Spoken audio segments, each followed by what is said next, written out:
we're about. It's a dream come true.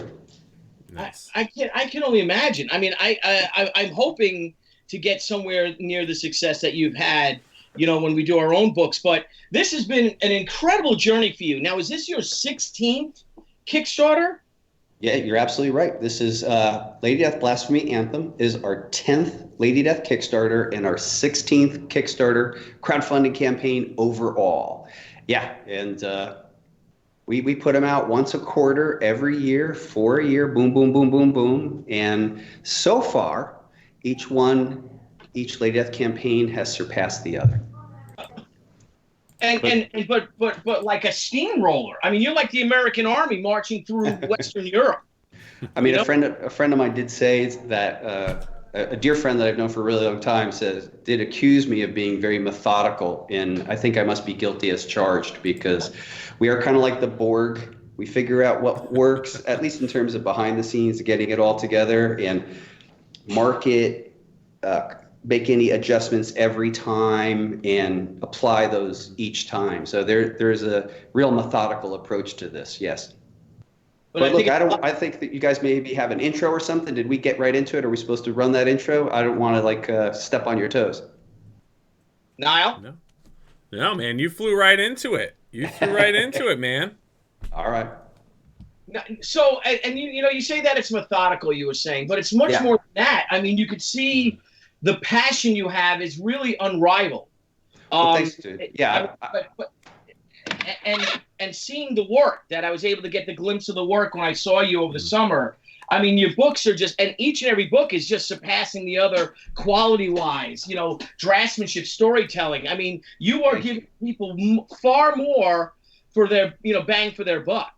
And well, thanks. Totally my objective.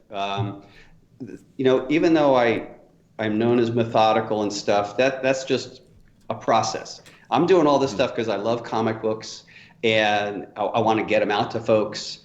And telling these stories right now is just a blast. So thank you for your kind words in terms of, how you see improvements. I actually quite literally today am sending Blasphemy Anthem to print. Like, we're doing all the preparation where the printer is going to be reviewing the files, and I was super excited to see it. What it turned out to be. So it really feels it's just a great time. It's fun, and I love. With crowdfunding and the way we're delivering comics these days, it employs so much stuff I love. Like, I've always loved mail order, and I've always loved, I started a mail order company out of our extra bedroom in December of 1992, and I've never looked back. So I've always loved it, and I've always liked to improve upon it. And so this era of making comics just leverages so many skills that I like, and I like to improve upon each day. Awesome. Again, it's incredible. So thanks for the people out there that may not have may not have purchased Blasphemy Anthem, right? Sure. Can you tell us a little bit about it? Well, yeah, I'll tell you about Lady Death in general. So Lady Death is a sword-wielding battle maiden who fights evil in hell and on earth. And there is no doubt that our comic books are inspired by heavy metal, rock and roll, maybe a love of the Marvel comics of the 70s and 80s, horror movies, that kind of stuff. Blasphemy Anthem is the 10th chapter in Lady Death's undead life. And in this particular chapter, she is brought to Earth to fight an extinction-level villainy of a group called the Trinity. But in her initial encounter, sort of like in Rocky III, when Rocky gets his butt kicked by Clubber Lang, Lady Death is not up to the task. And this is crazy, because in this era of Lady Death, it's never been a question of Lady Death winning. She's always going to win. What was interesting is, like, how's she going to win? But here in this story, early on, she gets whooped. So, oh, shoot. It's crazy. So she actually has to come together with another group that has been formed specifically to face this extinction level event, this villainy. And that group is called the Sworn. Oh. So the Sworn is sort of our love letter to fun, super heroic teams, but ours happen to be R-rated. There's fornication, there's bad language, there's bad behavior. They're all a bunch of antisocial anti-heroes who come together to fight this and eliminate this evil from the earth. So that is a taste of what Blasphemy Anthem is about. And also, no, go ahead. I'd also like to stress that it'll be the first appearance of a new character that we love and adore, and her name is Lady Satanis, the daughter of the devil. So she's a character that even Lady Death winds up looking up to. So it's a fun, jam-packed story. Right now, as part of our stretch goals, we went from 40 pages of story and art in this one edition to 48 pages of story and art. And who knows, if we unlock further stretch goals, maybe the story will get even longer and longer. I don't know. Got to get behind it to understand. You know, and it seems like it's such a monumental, it seems like the Destroy All Monsters of Lady Death comics right now, that you have all these, I mean, and looking at the art, and I was just blown away and I was thinking, how is he going to fit this epic, it's sort of into 48 pages only. Well, I speak on behalf of my co-writer, Mike McLean, and we really dug ourselves into a corner, because for a story of this size, you'd want every character to have its moment, but still Lady Death is the lead character. And like, what is she going to learn in this? And how could she still remain Lady Deathy, and even in the face of this early defeat? So we had written Blasphemy Anthem probably about a year ago. We're pretty ahead in terms of the writing, but to make sure everybody had their moments, it's crazy. So it was our biggest challenge. It harkens back to the late 90s when I plotted a giant storyline called Armageddon. And that was 13 issues that were released over 13 weeks in the last quarter of 99. And that was very ambitious. This is another way of doing something similar, where it's this epic extinction level event. We just got carried away. Like, I can't promise that this tonality will stay, this idea of the love letter to the superhero stories of days gone by. But for now, we're having a good time with it. And for a little while there, we're really concerned, was this a direction that people were okay with? But earlier in the year, we had our event, Fiend Fest, and people seemed to be pretty happy with the direction we're choosing. So I breathed a sigh of relief, was kind of happy, and now here we are, Blasphemy Anthem, boom, like one week and 1 day into the campaign, and we're off to the races. That's amazing. Amazing. Real quick before I forget, because I just, my ADD kicks in. It's a love letter, right? You're using words like love letter, then you're using words about what the fans get. Would they follow you through on this journey to make this? Yes. This book, though, and have gotten a little insight because we are friends, and I've been lucky enough to get an insight on to Blasphemy Anthem. This book almost seems like a love letter to your fiends. It is. Yeah. Like that you actually engage them, and I've never heard of a comic creator, like just having, like you do, like just having, fun fan conversations with this mutual respect that you have with the fiends, and then you just say, well, we're thinking about doing this, and you literally take their input to heart. Yeah, I think so. I'm really no different than people on the other side. I'm equally a comic book fan, and I'm a collector. I have a lot of similar interests to the folks who like our stuff, so it does wind up where we really vibe. And there's no cynicism. There's no master plan to it. It's just the person I guess I am.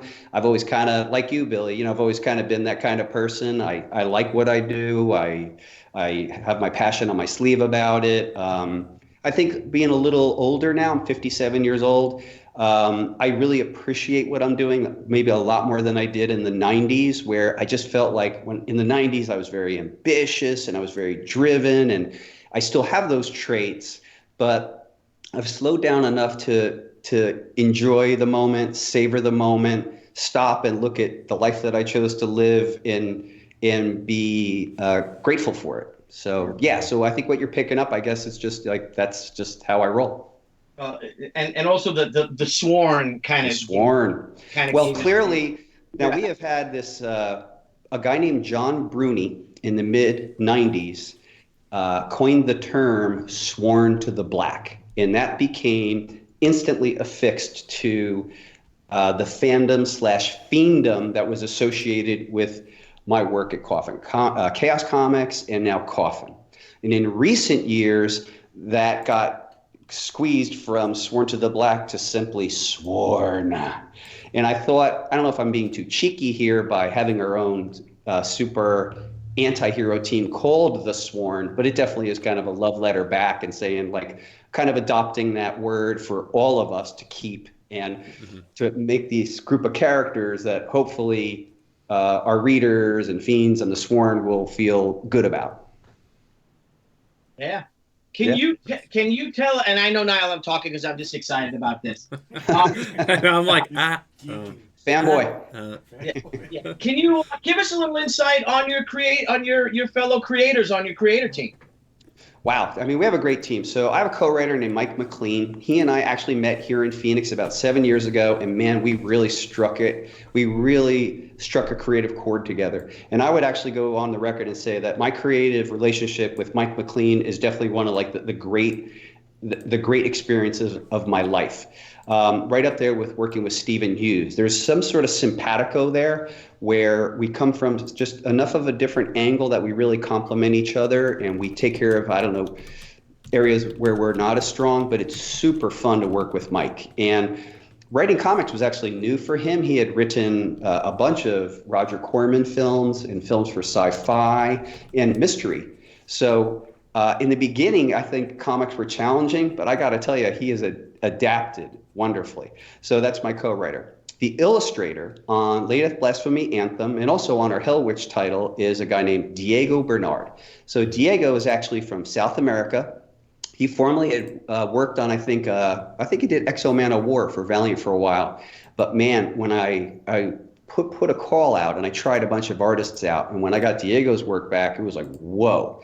And since then, it's just been an incredible experience working with him. There's something about the work that I do in the South American connection, because I've actually worked with South American artists since the early 90s, including Mike Deodato, Ed Benes, Eddie Barrows, Yvonne Heiss, and I love their stuff. So when this younger generation, Diego Bernard, came up, who I think came out of the Ed Benes studio, man, his stuff just sings, and it inspires us when we get it in. Then another team member is Cece De La Cruz. So Cece De La Cruz was recommended to me by a comic creator named Mike Wolfer. And soon as she started working for our stuff, I just thought that she is the person who expresses what Coffin Comics is about in color. And she literally colors the interiors of all of our books and many of our covers, and she's just dynamite to work with. Rounding out our team is veteran letterer Marshall Dillon. Marshall is a veteran letterer, has lettered every one of our books. And what I always like to say, and it's completely true, that Marshall, who also works in some of the pre-press elements of our books, getting them to the printer, lends a certainty and a solidity to our team.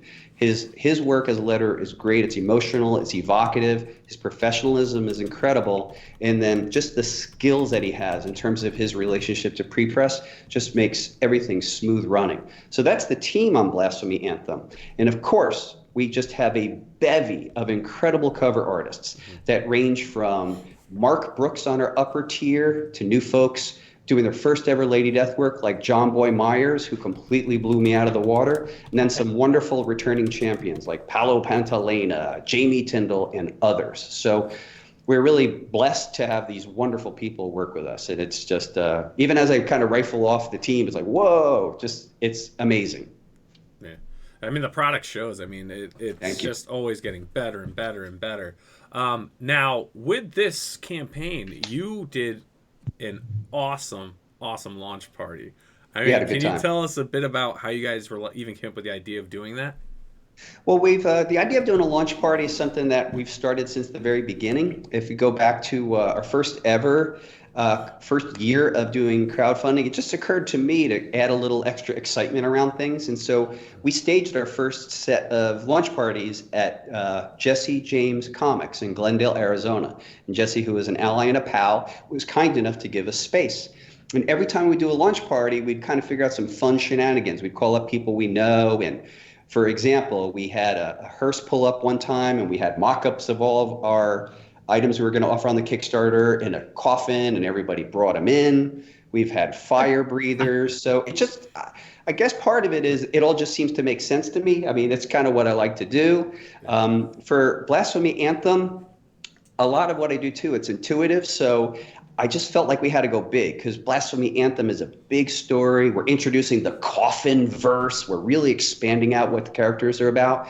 So I felt like going big. So we actually went and rented out a film soundstage and spent the day staging the whole thing. And we invited literally everybody. It wasn't an invite only. It was like as many people wanted to come, and we filled the house up. And it's just another way I feel like I express myself. Again, there's not like a cynical plan to it. It's just like, wow, wouldn't it be really cool if we did this? And I think maybe Niall and Billy, behind it all, maybe I'm a frustrated performer, so maybe this is as close as I can get. So I guess maybe that's why we did it. But it just seems fun to add a little extra excitement by doing a launch. It was fun. That is, it looks fun. And we had the chance of spending the weekend with Marat over at Terrific Con. He was like, dude, that party blew my mind. I was like, it looked so fun, man. It was crazy. Yeah, it was like we filled that place up. It was cool. It was really cool, man. I'm sorry, Billy, you were gonna say something. No, I just love it how much you put back into the company and into the fans. I mean, how much money you spend for them. I mean, a lot of people think, oh wow, Brian's already made $228,000 on this campaign. It's only a few days, but you don't get $228,000. I mean, right off the bat, Kickstarter is going to take a nice chunk of that. Then you have your shipping, you have your artists to pay. You know what I mean? You've got your creative team, you got your staff, the Coffin Comics, literal crew that you have to pay. You have bills to pay. And then you still find time to take this money, let's say something that you might put in your pocket, but then you throw this massive party at a movie studio.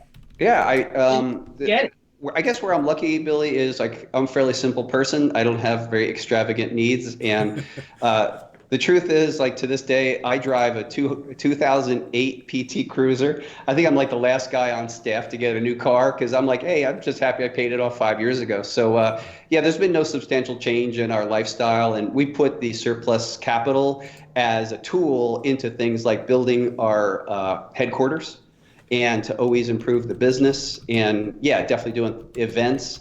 I'd also say too that, man, our printing bill is daunting. I mean, it's crazy. Like this Lady Death printing bill with all the shenanigans, the holofoil, the foil. So luckily, I don't have an extravagant lifestyle. I haven't like changed my lifestyle at all. We live in the same house. I drive the same car, but we put money into Coffin and making sure that Coffin runs and HQ's cool, that we're improving our technology and giving back to fans and collectors by just putting as much value in those Kickstarters as possible. I mean, even at $26, you're getting currently a 48-page square-bound book, a bunch of stretch goals, including a brand new additional lingerie comic book. I just love doing that, just like shoving a ton of quality in it. I mean, maybe if I was like ruthless, it would be different. I'd be driving around in some sort of crazy car. But again, I'm not even a car guy, so I'm a comic guy. So of course, I'm going to put the money in comics. Yeah. Have a Lady Death mobile. Yeah. Well, we should definitely have a coffin hearse. That's something we're thinking about. You should cut up your old PT Cruiser and make it into a hearse. I love that idea. We're definitely thinking about, everyone in the company says it's time for me to get a car. So I think the PT Cruiser might become the company car just for picking up stuff. And, maybe it's time. Who knows?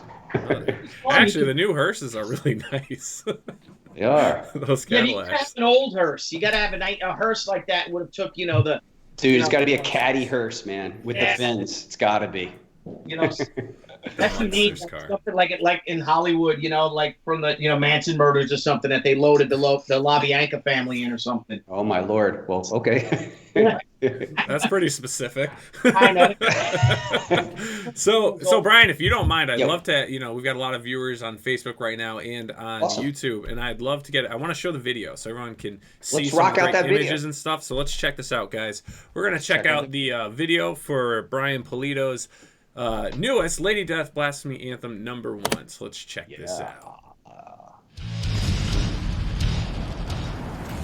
Hello, everybody. This is Brian Pulido, creator of Lady Death, publisher of Coffin Comics, and we are back In the to meantime, rock your world with an all-new 48-page original graphic novel starring the Diva of Death in Lady Death, Blasphemy Anthem. In the wake of the tragic events revealed in Lady Death's Scorched Earth, the extinction-level villainy of the Trinity threatens humanity, the Halo Corporation threatens Lady Death, and the Hellborn sect appear to be the puppet masters behind it all. To defeat these threats for once and for all, the Sworn, a group of supernatural anti-heroes, are assembled. The Sworn, led by the shape-changing werewoman Steelheart, Michael the Archangel, Wargoth of the Everkind, Zack and Zane Xander, supernatural exterminators extraordinaire, the mysterious supreme sorcerer, Mr. Atticus Marrow, Lady Death's children, Witch in Training, Chaotica Dark, Dimension Jumper, Hellslinger, and introducing Lady Satanis, the Devil's Daughter. What is Lady Death's role in all of this? Is she an ally or an enemy of the Sworn? It all comes down to this. And in the end, Lady Death is irrevocably changed forever. Helping me bring this next chapter to life is co-writer Mike McLean, illustrator Diego Bernard, colorist Cece De La Cruz, and veteran letterer Marshall Dillon. Plus, we've assembled some of the most incredible cover artists on the planet to thrill and tantalize you. Here's the thing, these projects are done. All we gotta do is print, but there is no doubt that we need your help to bring Lady Death to life. Please pledge now. Tell your friends, tell your enemies, tell everybody you know that Lady Death is back. And get on the crazy train. Thank you so much, everybody. You people are amazing, and we thank you, and we are eternally grateful. Because of you, Coffin Comics lives.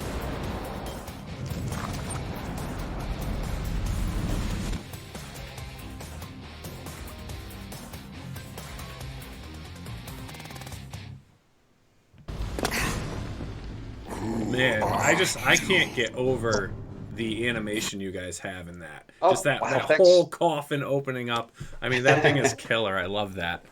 Thank you. Big up to Sean Esposito and Render Tank, who pulled that together for us, and the editorial done by Nick G, one of the like the main dudes here at Coffin Comics.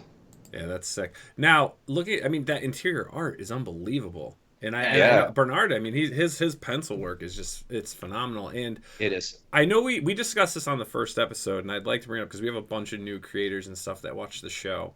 Yeah. I mean, can you give just a little tip on, how to maybe look outside the box for finding other artists, because obviously, he's from South America, very talented, and so many talented artists there. Yes. Well, I mean, I think if I were starting out looking for artists, there's several places I would go. First, I would do what I've always done, which is go to conventions and try to meet new artists. That's one way. You could review their material, and you could check out the two main criteria you want for working with an artist. That would be that the work itself is solid and that their professionalism is where you want it to be. And what I mean by that is they're good on their promise. They could commit to a certain amount of work. That kind of stuff. Another thing I would do is there's several message boards where people actually, maybe on Facebook there's some, but I know that through digital webbing, there are people who are looking for work or looking to connect with other creators. So it's a couple of options, I would say. Oh, very good. Very good. Billy, man, you're going the same route, right? You check out other artists and stuff like that? Yeah. Well, I'm looking at it, and Brian and I had this conversation that just with the timing, with writing the scripts, with running the business, because we're a lot smaller than you, Brian, but there's still an aspect that, Brian, when you're in marketing mode, the writing department isn't really working, right? The idea department isn't working. And with shipping mode, when you're working on the shipping mode, then the marketing department isn't working, because we all, in a way, I mean, you've taken this to an art form, but you still are in a certain way, like almost like a boutique publisher. I mean, without a doubt, we are bootstrapping publishers. Yeah. Yeah. So that's the same thing with me. And I'm like, well, I want these books out. I want to do 3 campaigns a year for next year. Mm-hmm. And for me to do that, if I'm sitting there drawing, if I'm going to draw 3 48-page comics, then I'm not going to get that done. That's a lot. Here, but I'd rather write the scripts.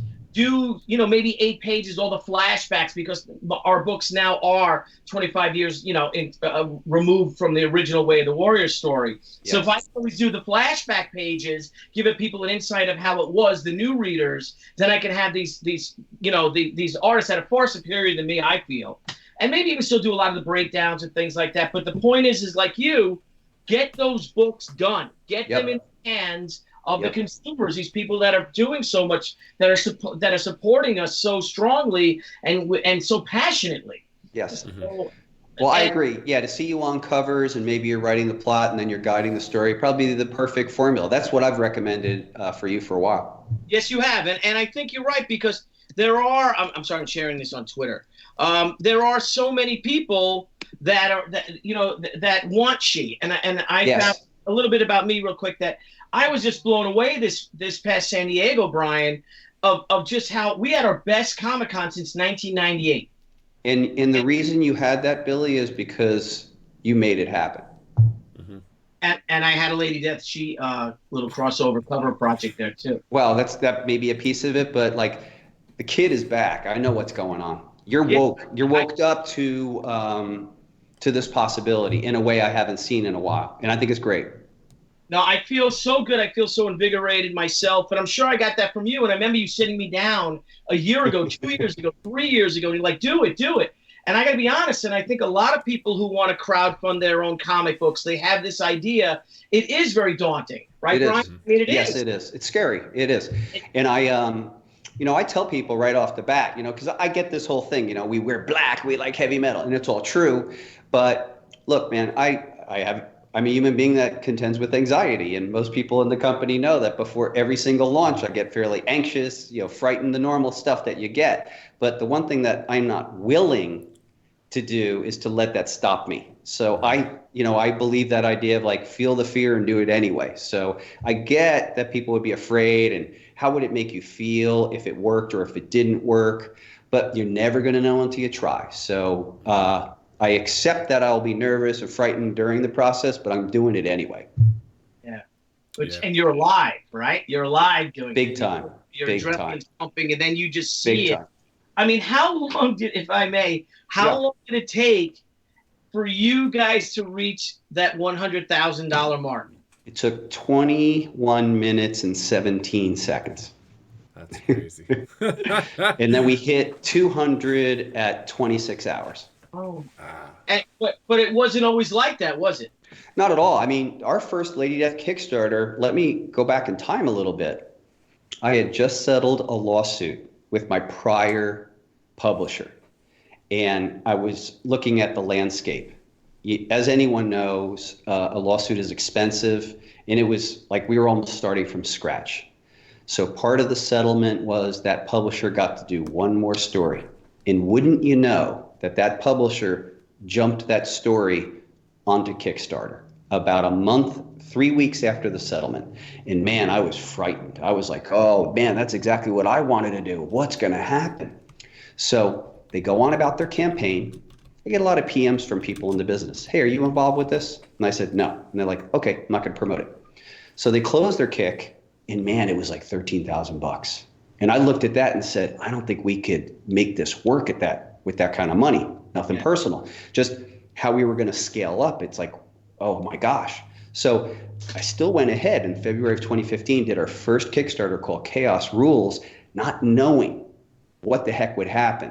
But still, thankfully, maybe it's the creator driving it, makes it important for people. But I got out there, we made our video, our campaign, my ass off, and we realized $76,000 at the end of that campaign.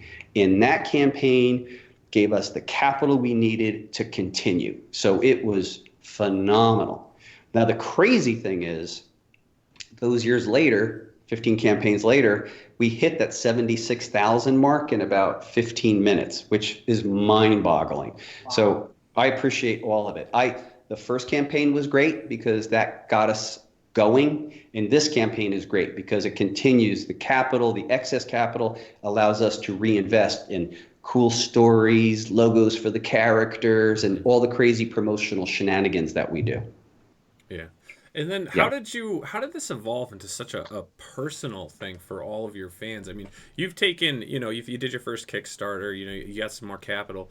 I mean, just coming up with, and again, you don't have to give away your secrets, but, you've turned this into it's not, they don't just experience your great stories in your books, like they get to experience you, your team. You throw, almost like private conventions in a way, like, like a, We do. like a Yeah, whole we do. thing, and you invite all the fans to it. Yes. I mean, if you can, how did that evolve? Honestly, maybe ask the people out there, because I wake up and I just do what I do. A lot of it's kind of instinctual. There's not like, there's a master plan in some areas, but in terms of how I personally relate to the people who enjoy our stuff, whether it's our readers or collectors, I don't really know where it comes from. I just I reach out. I'm pretty available, generally speaking. I stay in touch with people. I have relationships with people who have enjoyed my work for 25 years plus. So maybe I'm accessible. I don't know. I don't know. What do you think? I'm talking to Jimmy Calabrese from Marketing and Sales. I really don't know. I just don't know. I just be myself. I don't really know. Yeah, it's so fun to watch, to see. Thank you. You announce something new, and it's like, oh, hey, we've got tickets for this show and that show, and it's just great because Yeah. you allow your fans basically come and party with you, and then like. Well, yeah, I mean, dude, it became clear to me in the late '90s what my life mission is, and I provide fun and excitement in the domain of rock and roll inspired supernatural comics. Like, that's my whole life story. You got it. That's every day. That's what I wake up and that's what I want to do. Like, people are doing important things like building buildings and curing disease. And my game is, if I can make the day a little funner, a little more exciting, I feel like I've done my mission. So that's why I'm here. Yeah. And then JP in our chat on YouTube says that Brian has always included the fans into the work, and the majority of his fans have had a very personal relationship with the Chaos team right through to Coffin.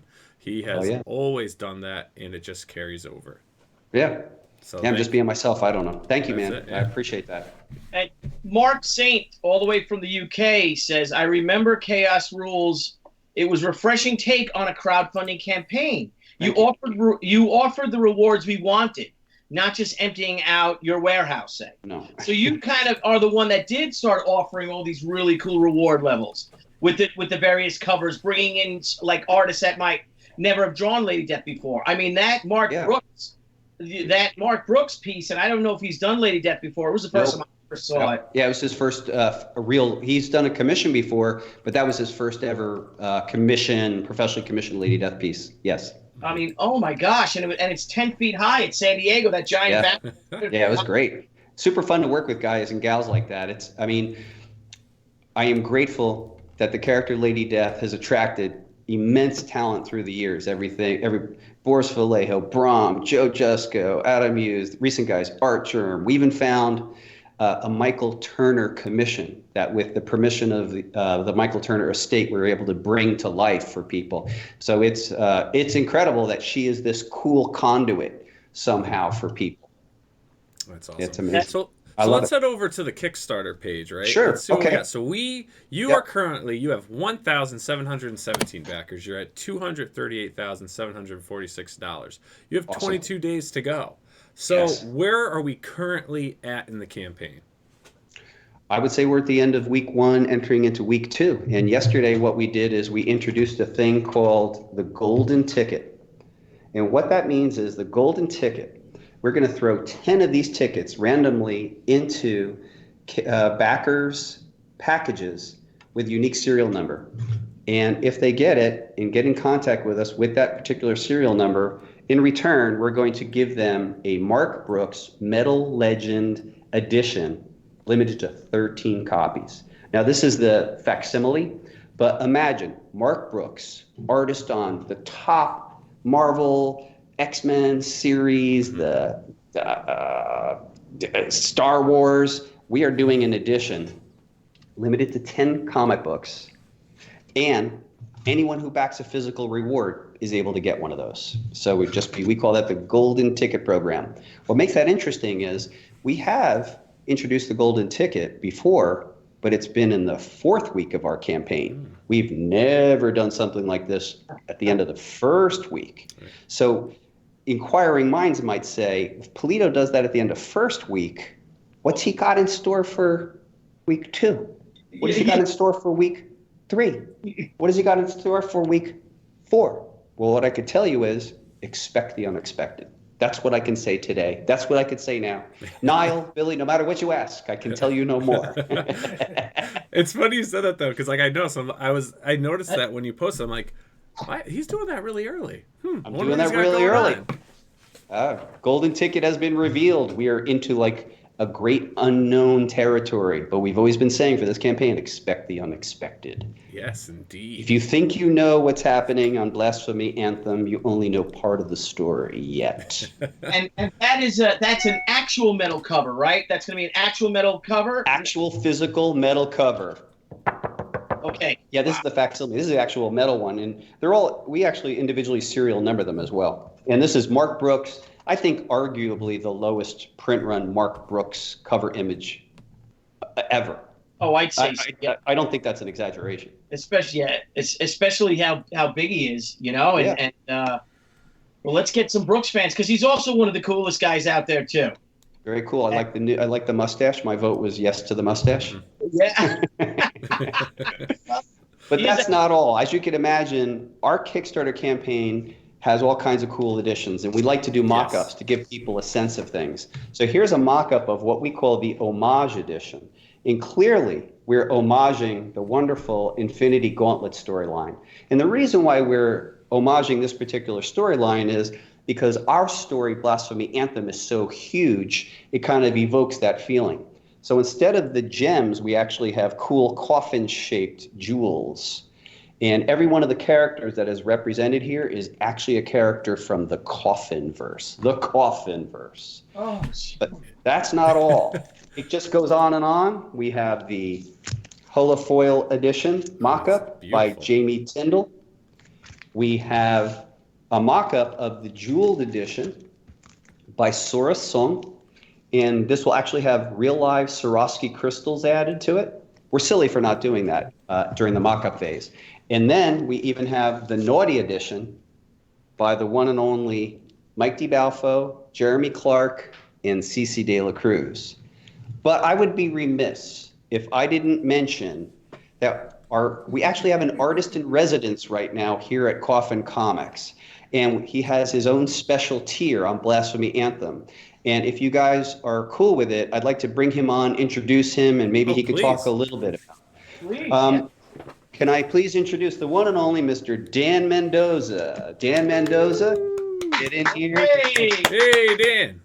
So Dan Mendoza, you guys may know him from Sad Girl Psycho Baby Kickstarters and recently Sugar Pop. Sugar Pop, yeah. So I'm going to pimp this a little bit, and then while you're here, would you tell us what you're up to next? So let me show you this. So this is an edition that we call Besties by Dan. And what I like about Dan's work is I feel that there's an element of humor to it. Yeah. And so in Besties, we have Lady Death and Lady Satanus palling around. And I guess for longtime Lady Death fans, even that alone is kind of crazy. That's a character she's actually getting along with. So she's always like at each other's throats. She's hard to get along with. It's her world. Now we also have a naughty version of that, and then the final part of the set is actually this one. We call this the boob slip. So it is the boob slip where Lady Satanus's boob is slipped, and I talked to Dan about that again because I kind of see humor in what he does. So I thought maybe that'd be kind of fun. Yeah, I tried to make everything more animated on the animated side. I have an animation background. I just always like to take it on the side that I'm drawing cartoons. Like people kind of forget that sometimes in comic books. They're just trying to make the most realistic looking thing they can do. But it's like at the end of the day, we're drawing cartoons. Why not be more expressive with it? So I think you did it a phenomenal. Like it was so great when you did the lenticular on Sugar Pop. Oh, so the lenticular cover actually shows the two sides of her. She's holding her shirt with her teeth, and then the next frame they fall out of the shirt. Her boobs fall out of the shirt. Yeah, it's great. Yeah, man, don't have any shame. It's great because I see a lot of lenticulars now, like in the store and stuff like that, and it's just a subtle movement, or it's a character with just their costume changing. There's no real movement, so I did something where it's an extreme. It's like a two-pose thing. Like it's not just something just changing. Because if you're gonna be able to move something, why not show it move extremely instead of just like a subtle something? You know that's a cool idea. So yeah. Part of Dan being here is that Coffin Comics is offering the service of fulfillment And I guess I don't know how to say it. We just kind of met and vibed. Yeah. That's the whole story. Like, I don't even think about it too much. It's like, I met Dan and I'm like, okay, I'm on board. What's up? Yeah. It's our just love for being workaholics and just loving comic books and just telling stories and just doing as much as we can. Yep. To our very last breath, basically. Pretty much. And then I saw that we could be of service because in HQ, we actually have a working warehouse and, great skilled folks who work inside there. And I know that although our warehouse is working up to 40 weeks per year, it's like, well, we have some slots and maybe we could help Dan out. And when it started, I had done my first Kickstarter for Sad Girl. I wanted to start branching out, and because everybody just knows me as the creator of Zombie Tramp, I just wanted to branch out and start with self-publishing and doing things on my own and all that. So it turned into a pretty big Kickstarter. So, just me and Nightmare just basically trying to package all this stuff. And I asked Brian, I was like, hey, do you know anybody that does fulfillment? And then he's like, yeah, we'll do it. We'll do it. So I was like, great, man. So I come in and utilize his employees, and the HQ handles it, man. It's awesome. Yeah, so that gives Dan the chance to be more creative and get more crowd funds in. And for us, the benefit for us too is we get to utilize our full-time staff. We're always trying to craft making it better and better. So it just helps us. So we're trying to pace out our Kickstarters, your Kickstarter, and my Kickstarter. So the downtime doesn't really come in for HQ. So when the downtime would be coming in, my Kickstarter's coming in for them to. Yeah, exactly. When we have a gap week, you're there. Yeah, it's cool. So what's coming up with you? Toronto Fan Expo. Whoa, Toronto Fan Expo. Do you have anything special for that? Yes, I got Toronto Fan Expo exclusive. What? This whole year I've been doing what I've been calling the manga style. The manga style exclusive. Where's the camera? Okay. Right so I've been doing. This is my third book this year, where the exclusive isn't just a cover with a bunch of pinup stuff or retelling of a story that already exists. I've been drawing a whole new story inside. That's crazy. And I've been making it all black and gray. You read it backwards, just like a manga book, and you read from right to left, everything. And it gets confusing sometimes when I'm drawing it or lettering it. But I just feel that, especially for someone like me who has pulled back from doing things through Diamond. Yeah. It gives something in between Kickstarter, something brand new for my fans to pick up. And then so I'll go to the show, and then I'll bring a percentage of those to the show. And on that same day of the show, I release it live in my store. That way everybody has a chance to grab it, and it's working out great. So let me ask you a final question. I'm sorry, guys, for jumping on this, but this is your show, bud. This is your show. Thank you. So the way I understand it too, you have a new kick coming up. Yes. So can you tell the guys a little bit about that? And guys, would it be cool if Dan came on as a guest in the near future to talk a little more about that in detail? Oh, of course. Anytime you want to. In early September, we're shooting for September 4th, guys. We got it's called Little Six Cannibal Kitty. Long title, but I'm a fan of long titles. Sad Girl, Psycho Baby. I just like Little Six Cannibal Kitty. 4 syllables. Sad Sounds Girl, totally Mendoza. Like that. So it's actually this character right here. I've been kind of pimping her out all year with posters and just little teasers and things like that. She's a cute little kitty. Look on the back. That's the ad for it. Okay, here you go. We're promoting it.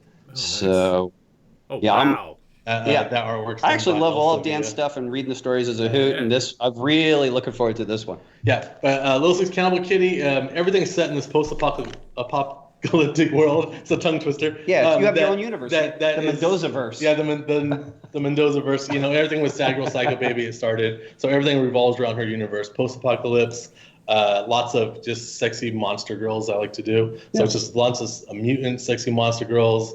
Lowrider cars, that kind of East LA kind of culture stuff, but put into this post-apocalyptic world. But Little Six Cannibal Kitty is this. She's like a circus. She was in a circus with her father and things like that. But she comes from this mutation of her mother, that she was this cat kind of monster lady, whatever. So she's kind of she morphs into a kitty cat when she sleeps, and she mostly has this human form. But when she gets angry, she turns into this more more a beast mode kind of style and stuff like that. And everything she does since being in a circus, and she used to do tarot cards and show people their their futures and things like that. She's an illusionist. So she basically fights with illusions. She makes people see things and hallucinate and preys on their fears, like Scarecrow kind of stuff. Hey, man, don't give it all away. You may come back on that show. No, it's not. It's not. It's not even that. But yeah, it's not even that. That's just saying what kind of person she is. But she's really sadistic. It starts off cute, but it's a really sadistic book. Super, super violent. She kind of toys with people, and then she basically eats people. Like she just eats people. That's why she's cannibal. Yeah, and she brings people home for desserts or just to hold them. This isn't a romantic comedy? Throughout the month. Things like that. We've been setting up how her whole, she lives in this cave, and it's all crystally and cute and stuff, but there's just dead bodies and cool stuff everywhere. It's very Mendoza. Yeah, it's really cool. It's like we're trying to be more in the horror genre than the Sad Girl book and the Sugar Pop. Oh, okay, cool. That's the differentiation on that one. Yes. Well, that's cool. Yeah. I don't know if you guys have any questions for Dan, but I mean, I'll give my personal recommendation. I enjoy reading every one of the stories. I think it's a hoot. What I really appreciate about Dan is he also has that crazy work ethic. That's kind of where I come from. I guess that's where you came from too, right? 10-hour days, man. Yeah, man, that's what it's all about. I mean, I always say, I was talking to Jimmy Calabrese a couple minutes ago. It's like, man, if I don't feel used up at the end of the day, I just don't feel like I did my job. If my back doesn't hurt, then I didn't work enough. Right on. Very cool, man. So nice meeting you. Yeah, we'll definitely have you on the show, and we'll have Frank reach out to you. So if you want to come on, the first or second week when you launch, let us know. Okay, so they want to have you guys on. Wow, awesome. Thank you. You've been great. Now GTFO. Cool. Right on. Yeah. See you guys. I'm just messing around. Yeah, actually, we are really in the process of working on Dan's Kick, and he has like a bunch of originals he's working on right now. I'm on number 7. All right, number 7. You got it, man. now, Brian, you're doing his assisting with his fulfillment. Now, is this a service that is or will be open to other creators? It is. So Coffin Comics is looking to fill slots. This is what we do. Just lay it right out there. We support people during the survey portion. We ask the creator to work on their customer service. We also help communicate and facilitate with potential printers. We support the creator on that. And then we actually do all the real live fulfillment. So we quality control what has been printed. Mm-hmm. We pick, pack, and ship the orders, et cetera, et cetera. And so what we're looking at is creators who are established, who have a track record, who have similar customer service commitments to what we do. And it usually would be, we're looking at Kickstarters in the range of, generally speaking, 40,000 and up, and 400 backers and up. So that's exactly what we're doing. And so we're taking creators on a case-by-case basis. I think ultimately what we're looking for are people who have similar commitments to getting to pre-press on time that we do, and have a similar commitment to their customer and customer service that we do. And that's a great service. That's a question I get a lot is, are there fulfillment services? Are there things out there? And I've had that, question asked to me from guys who, they're not a 40,000, there might be a 5,000, 10,000, but then I have guys that, are between 50 to 150,000. Hey, do you know anyone doing this? And it comes in, conversation. So that's really good to know. And I think services like that, as this, as I see it, a golden age of, independent publishing comes along, services like that are needed. I think so too, and what I notice is people do hire outside fulfillment sources, but they frequently fall short because they don't understand the handling that's required for comics and hardcovers, and we do. We know it intimately. In fact, last year we shipped over 13,500 orders, and the percentage of orders with any kind of issue was under, 0.73 of 1%. So it's something that we measure all the time, that we're obsessed with. And I think the fans and collectors out there know that we also get books printed in a very high grade. We hold all our print partners to a very high level. It's just, we have the same obsessions they do. Okay, now if anyone's curious about, anyone that reaches those tiers is curious about the cost of that, is that something they can contact you for? So they could contact inquiries@coffincomics.com, and we have a little thing to fill out to kind of see where that person is. We kind of as they would check us out, we would check them out. Oh, I have a good question that just came up. Now, Victor Rodriguez, who's a regular viewer of our show, we enjoy having him in our chat. He asks, that's an awesome service. Is it just for Kickstarter campaigns, Indiegogo, or both? Oh yeah, it's crowdfunding campaigns as a whole. Yeah, no real distinction between the two. It's just generally crowdfunded campaigns, and it's where there's a peak moment where an aggregate of material needs to be shipped, and usually in our specialty, which is comics, hardcovers, trades, prints, cards, that kind of stuff. Yes. Awesome. So the answer is yes. Oh, that's great. Now, another thing I'd love to jump in on is you have stretch goals, you have other treats, trinkets, things, and all this stuff you guys come up with. I don't know if you have any goodies to show us, but I mean, for these guys creating and doing their campaigns, how important is it to have these items, and how do you go about selecting what's best for your campaign? Well, I think it is accepted in all crowdfunding campaigns to have something to quote unquote stretch for, which is something that people could rally around. And if you reach a certain financial plateau, you get this item for free. And it's a point of discussion where you could tell your friends, like, hey, man, if you get in on this too, it helps push it up.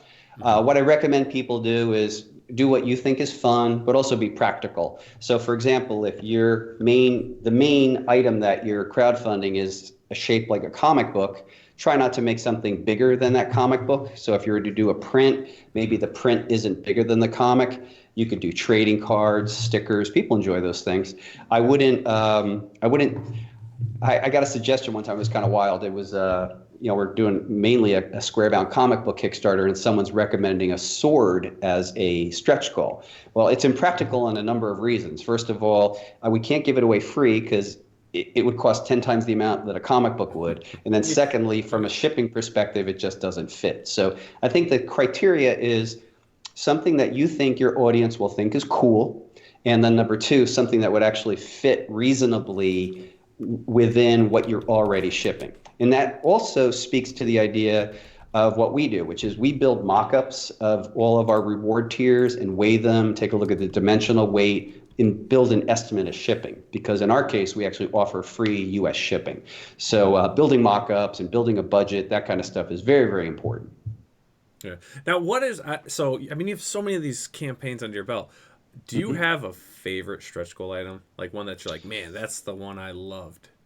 Well, years ago, I did a Lady Death mint, which was super stupid, and people were picking on us about it, and I loved that. So we made it like a goal that every Kickstarter we do something really stupid. Mm-hmm. So we've been doing wooden nickels. They're kind of fun. We've done a balloon, which is ridiculous.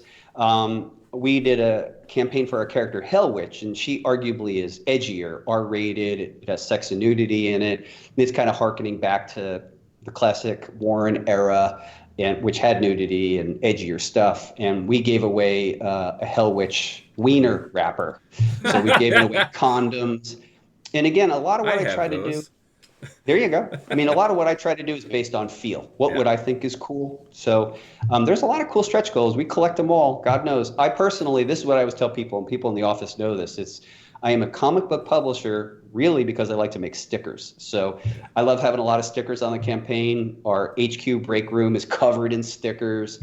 Love making the stickers. So I am always searching out new neat things to make as a stretch goal. I know on this particular campaign, we've unlocked additional pages, foil enhancement. We're giving people an extra brand new comic book, which is Lady Death lingerie imagery, and it's 24 brand new, beautiful pinups. We've added extra pages, and I'm actually focusing on trading cards. First of all, I love trading cards. They're also collectible, but I saw this as an opportunity to introduce some of the Coffin-verse characters in trading cards. So maybe there's an upper tier comic book a person can't get, but we're going to give you the trading card version free. So like our new character, Lady Satanas, she's getting her first ever trading card, and still love trading cards. So I think they're reasonably inexpensive to produce, but I think they're totally cool. No, trading cards. I love trading cards. I remember doing that. Love trading It's funny you mentioned stickers, because what's like the first thing? Well, for me, and I know my generation, the first thing I remember we had that we could customize was like a sticker book. And like there's just always that love for stickers. And now, with all your, with this universe you have going on, these new characters coming, where do you stand on like a figure line or statues or anything like that? Well, we actually have stuff in process, so it's a little early to tell, but let's see here. I mean, we definitely have stuff. We have an existing relationship with Diamond Select Toys, and we know that we have a beautiful Lady Death bust coming out. We have a deal with a company called Quarantine Studios, and they're doing a gorgeous 12-inch 6-scale Lady Death statue that's based on the work of Eric Basaluda. And recently, in our relationship with Diamond Select Toys, we came up with a beautiful vinyl Lady Death.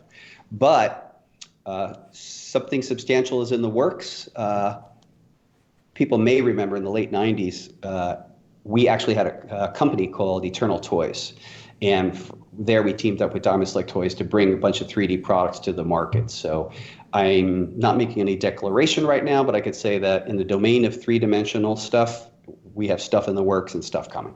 I'm looking forward to that. Me too. Yeah. All right, Billy, I'm sorry. I've been chatting Brian's ear off. No, well, I haven't been on. I've been traveling so much, and forgive me, that's why I've been asking so many questions, because there's so much I want to know, and I haven't been on much just because of my deadline, my traveling and everything, so I apologize, Niall. Brian, Lady Death, Blasphemy Anthem ends.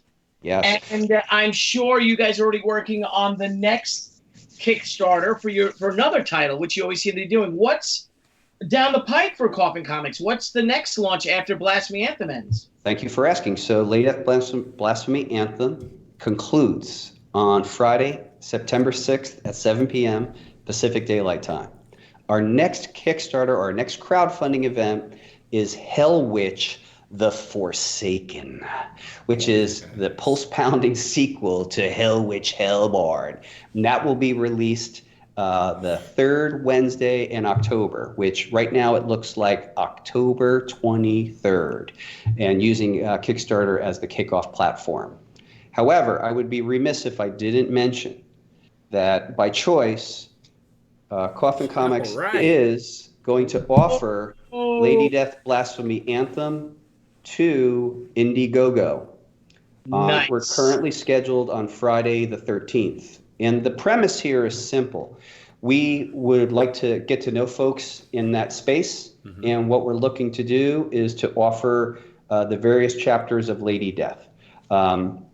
It's a modest and humble campaign, and it's a sort of a jump on now experience where people can get all the Lady Death chapters and give them a read, see if it'd be something that they're interested in. And that's coming Friday the 13th of September.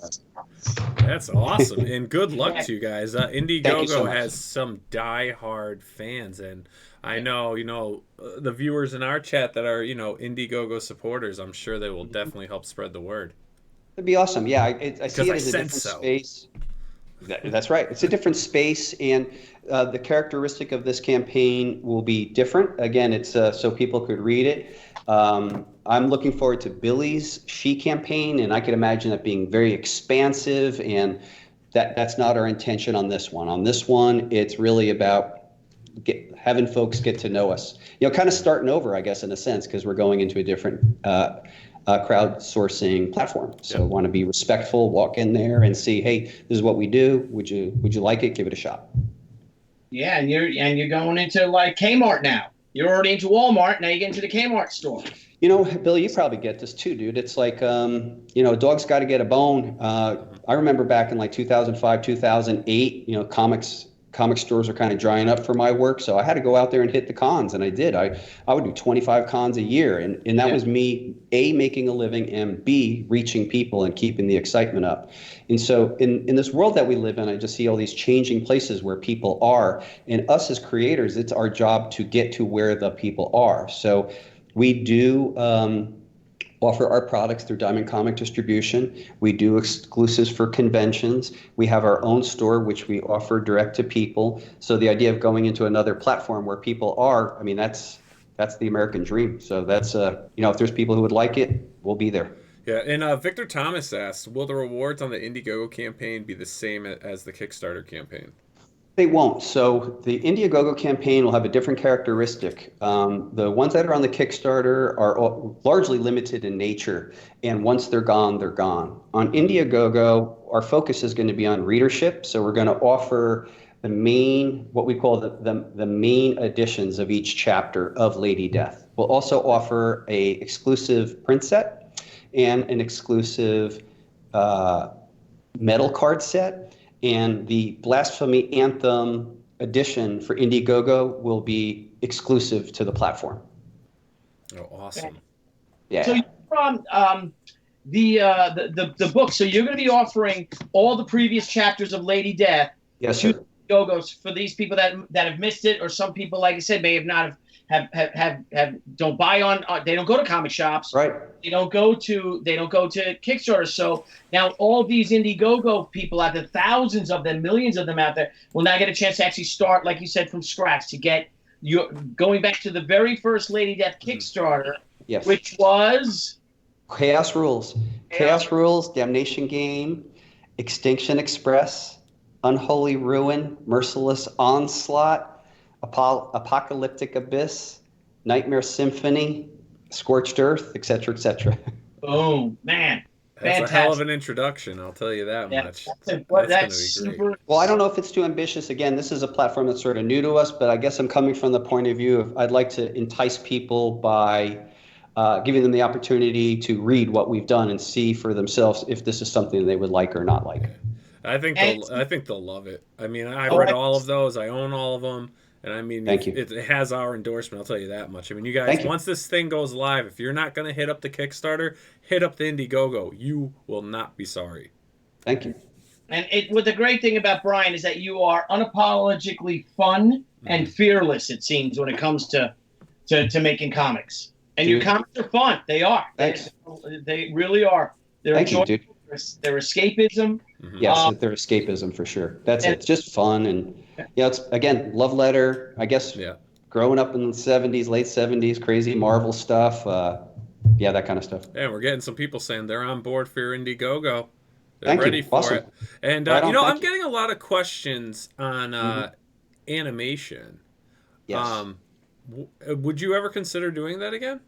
Yes. Things are cooking. It's one of those in-between times.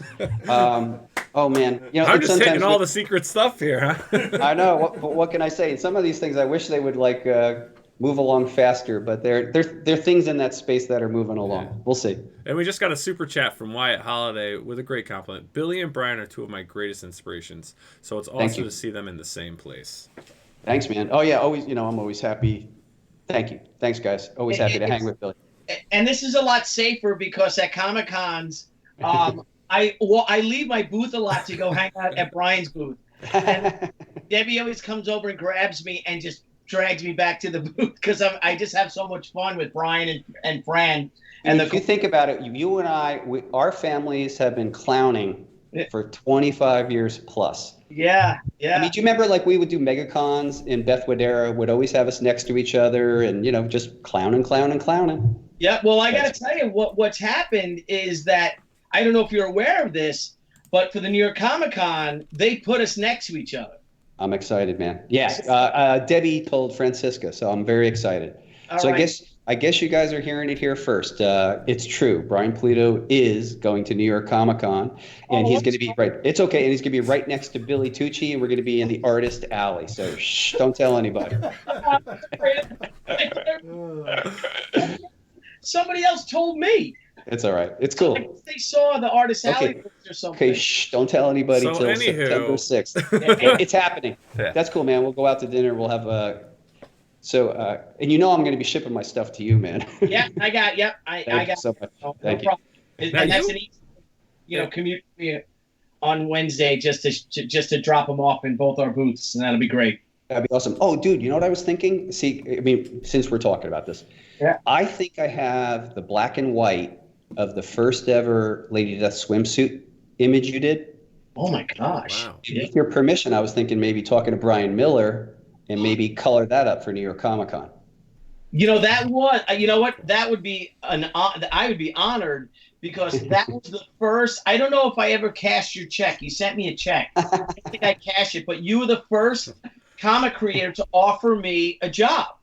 And you said, well, you could do a pinup for me. Yep. And that was at San Diego Comic-Con, 1993, 26 years ago. Crazy. And I'll never forget that, of just how you treated me and my buddy Mark Sasso, who's an incredible talent. Yeah. But you treated us, and this is at the time when Image was exploding and Marvel was doing, and the editors had this power, and they were wielding this arrogant, bulbous baton of theirs, It did feel like it was impenetrable, right? Like all the gods are there, and we're just like scrapping by in the corner. Yeah, at least you had a corner. So you sat at the table, which I think my art table's bigger than the space they gave you now. And I remember coming up and we were just talking, and me, I don't care. I'll go to any, I'm not like, I only want to work for Marvel. Right. I'm that type of guy. So I saw you. And I think Steven and I think Jason Jensen was there for some reason. I don't know if Jason was with you. Yeah, that makes sense. Yeah, Jason Jensen, Roman Morales, Leonardo Jimenez. That was the crew back then. Yeah, we just struck at this and we were laughing and talking about stuff. And then you're like, well, yeah, this is pretty good. Yeah, you want to do a pinup? And I don't know if you had already thought about doing it for the swimsuit issue, but oh my gosh, that swimsuit, was that the #1 book for the month? It was a big book, man. So we did the swimsuit, and then just 5 months later, we did Lady Death in Lingerie #1, and that book sold 250,000 copies. And that feeling. That was crazy. And we're just like snot-nosed kids. It was amazing. Yeah. I remember the printing cost too. It's like that book cost 19 cents to print. Yeah. Back then. Yeah. 19 cents. It's not like that anymore. No, it is not. It's just crazy. It's crazy. What times? But good times. So I'm thinking about if I could find that, and I think I can. Maybe I'll ask Brian Miller to see if he could color it up, and I'll get your permission. Keep you in the loop, and you heard it here first, boys and girls. You've got the permission. The New York Comic Con, and we'll debut it at New York. Yes, we will. That'll be fantastic. That'll be so much fun. I'm a lot better now, though. I want you to know that. You're great, man. The boudoir piece, I thought the expression was unbelievable. The expression on her face was like second to none. So when you bust it out, like everybody's got a GTFO because Billy's on the scene. That was a great piece. Yeah, I was nervous doing it. If you remember, I told you, I was like, I never drew that. I never drew her like that before. That's true. I mean, and I'm focusing specifically on the work you did on her face. I thought that it was remarkable. Yeah, I agree. The whole piece is great, but I mean, that was amazing. And lucky, and I was really lucky. And how many women bought it? That's another thing at your table, Brian. There's a lot of guys, but there was so many beautiful women too at your booth. Like a women just love that little metal thing, little goth thing to them or something. But you had a lot of women are fans of Lady Death. Yeah, I think it's interesting. People on the outside of the Coffin Comics experience look in and they go, "Oh wow, this is male dominated. Women are objectified, this, that, and the other." But I think people inside really get it because we have a ton of female readers who just love beautiful women, like how we present them. Our female characters are not victims; they are in control. And it's true that sexuality is an element, and we just have no apologies about that. It's like what you see is what you get. And what I kind of reconciled myself to a long time ago is people either get what we do or they don't. So if they get it, that's great. And if they don't, they probably weren't meant to get it anyway. But as you notice, Billy, we have a ton of female readership, fan, collectors. They dig what we do. They like it. What can I tell you? They like pretty ladies who kick ass. That's right. And you do. And like I said, nobody, Lady Death is second to none. I mean, she's not dominated by any male characters. And another cool thing is that you see all that. What's cool now is to change up these characters, these existing characters. Yes. Whether it be like Thor, is a woman, or the changing. We started off with these female leads. Yes. People said girl books don't sell. When people said female characters don't sell. I'm happy to make a comment on that too, because this is my view. I'm actually the type of creations that I enjoy, and I'm getting the high sign where I'm going to have to wrap up in a couple minutes, but I wouldn't mind addressing this. So I admire creations and creatives that have an eternal quality. So I'm looking at the AC/DCs, Iron Maiden, Slayer. like when Slayer makes a record, you know Slayer made that record. In a sense, they're unchanging. They find new ways to explore the same theme, but they don't change. And it's always been my design that once a creation is fixed, that's the creation.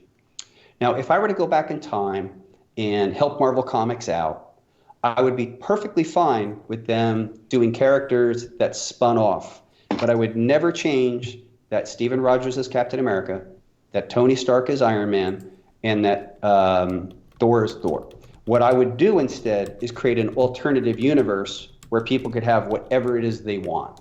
As a longtime reader and spender of on Marvel Comics, I just didn't like that. And I didn't like it there's no reason outside what I've just stated. I like Steve Rogers as Captain America. That's the entire story. That's who I signed up for. So I do love that eternal quality. And I do welcome, like, right in the middle of all those Marvel changes, I said, why didn't you just make an ultimate universe and let different people occupy those characters? That would have been perfectly fine to me, but not my people, the people I'm used to.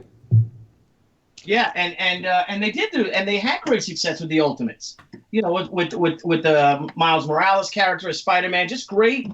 Yeah, the Ultimate Universe was rad, and they could even took it another step. Like everything that they tried to do in their main universe, just do it in a different universe. As readers, we're used to that kind of stuff. Absolutely, absolutely.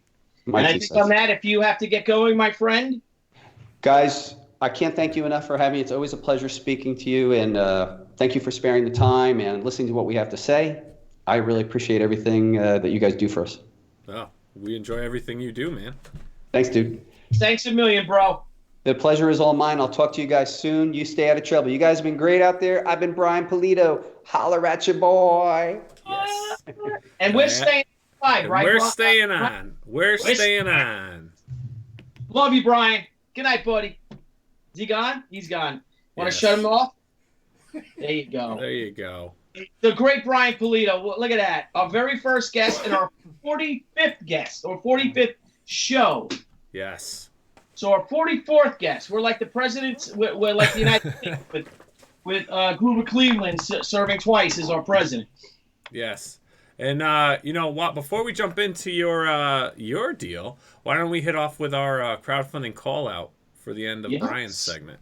So tonight, ladies and gentlemen, we have Kevin Eastman's Drawing Blood Volume 2 on Kickstarter. So I'm going to play the video so we can check this out.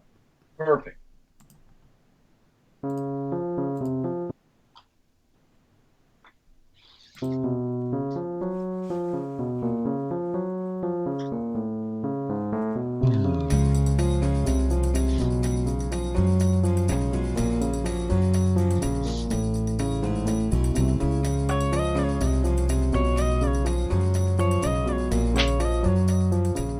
Hey gang, David Avalone here. I'm here with Kevin Eastman, co-creator of the Teenage Mutant Ninja Turtles and co-creator of Drawing Blood and the Radically Rearranged Ronin Ragdolls, which we kickstarted, made a 4-chapter volume, made the Ragdolls origin issue, got it out to the Kickstarter fans, and then put it out to the public this year. I think the first important question was, why did we choose Kickstarter? We chose Kickstarter because it took me back to the very, very humblest beginnings of my career. 35 years ago, through a little bit of a family crowdfunding, Michael Quentin loaned us $1,200 to self-publish the first issue. And without that loan, we never would have been able to bring the Turtles into the world. And the same goes for us here with Drawing Blood and Radically Rearranged Ronin Ragdolls. But the most important part is, when you kickstart and you're supporting your creator, then it is the purest form of that idea.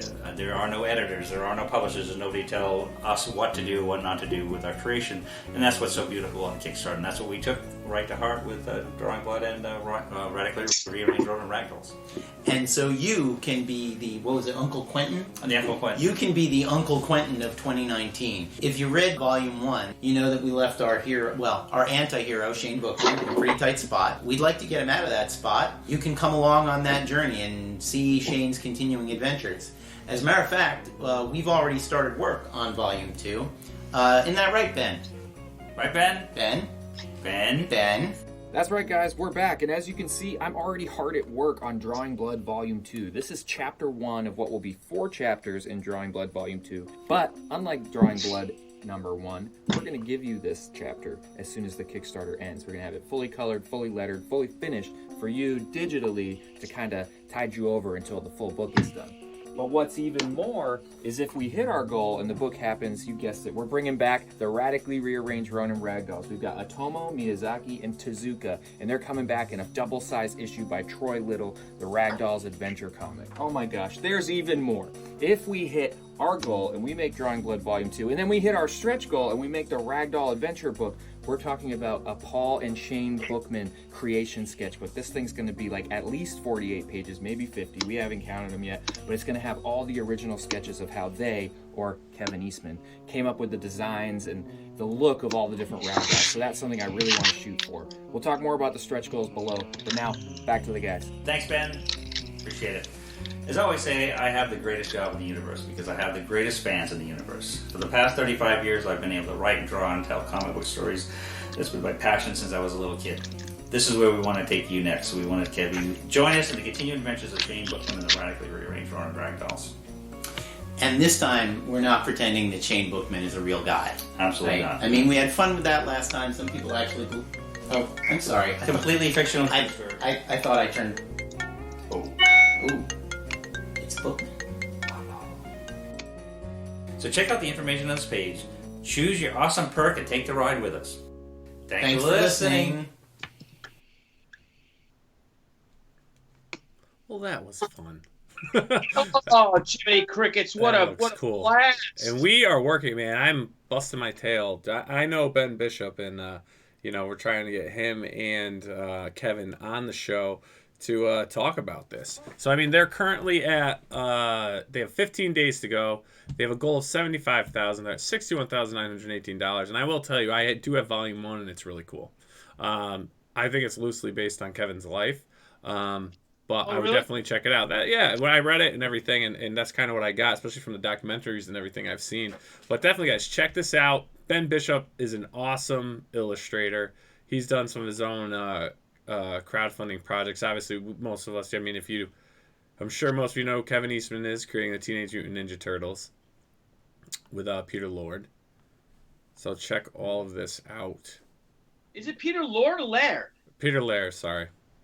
Yeah. Peter Laird. I just got the look from Frank Amazing, like, bro, you just F that up. Hopefully he's not watching. GTFO! Yeah, did you say that was so great when Brian said to him, okay, you got to get the fuck out? Yeah, seriously.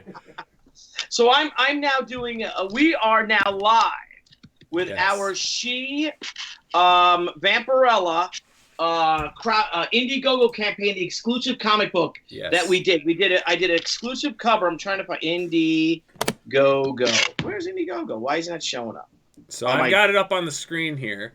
And Billy, I'm going to play the video for everyone, all right? Okay. That'll help me, give me some time to share it. Yes. But look at it. We're already at $2,100. So we've already hit our goal. Thank you, everybody. Our 22 backers. And we are live, and then I'll tell you all about it. All right, here we go with the video. And let me give you sound. For Vampirella's Seduction of the Innocent #1. Why am I frozen like that? Because you were talking. Now, this isn't any special variant cover, but this is a co-sponsored Crusade Comics and Dynamite Entertainment exclusive cover, which not only celebrates Vampirella's 50th anniversary, but also the 25th anniversary of my own creation, She. I drew my first Vampirella cover back in 1995, and I've had the honor to be associated with the character many times since I first broke into comics over 25 years ago. With Seduction of the Innocent, Dynamite has brought on the legendary Christopher Priest to bring Vampirella back to her glorious roots of 50 years ago, while adding a new, sinister, and sensual twist not seen in the comic in years. And the best part is, each and every one of these extremely limited edition comics have already been printed. That's right, they are all done and printed, which means that they will be shipped to you within 10 days of this Indiegogo campaign ending. And if you'd like, I'll even sign each and every one of them for you. So on behalf of myself, colorist Wes Hartman, Crusade Comics, and Dynamite Entertainment, I'd like to thank each and every one of you for 25 wonderful years in the comics industry. And I'd love to wish a very, very happy and big 50th anniversary to Vampirella. Thank you all. Please support our campaign. Get a hold of these original books. They're going to go fast. Peace, love, Vampirella. Thank you.